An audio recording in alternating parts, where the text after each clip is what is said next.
যতদিন বাংলাদেশের ইতিহাস থাকবে।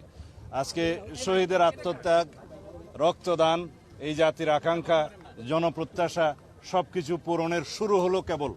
এটা যাত্রা। এগুলো বাস্তবায়নের মধ্য দিয়ে আমরা একটি গণতান্ত্রিক এবং গণতান্ত্রিক সংস্কারের মধ্য দিয়ে রাষ্ট্র কাঠামো আমরা অর্জন করতে পারবো। যে রাষ্ট্র কাঠামোর মধ্য দিয়ে আমাদের নতুন যাত্রা শুরু হবে।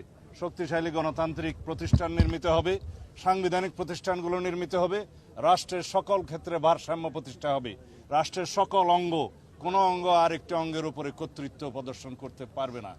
সাংবিধানিক সীমার সাংবিধানিক ভারসাম্যতা রক্ষা করে একটি কার্যকর গণতান্ত্রিক রাষ্ট্র বিনির্মাণ করা হবে এবং হবে ইনশাআল্লাহ। সেই দিনের আশায় আমরা আছি। সামনের দিকে আমাদের অনেক কাজ, এগুলো কেবল যাত্রা শুরু। সবাই জুলাই সনদ স্বাক্ষর করেছে, যারা দুই একজন স্বাক্ষর করেন নাই আশা করি তারাও ভবিষ্যতে স্বাক্ষর করবেন, সেই এটা উন্মুক্ত রাখা আছে। আমি এই অন্তর্বর্তী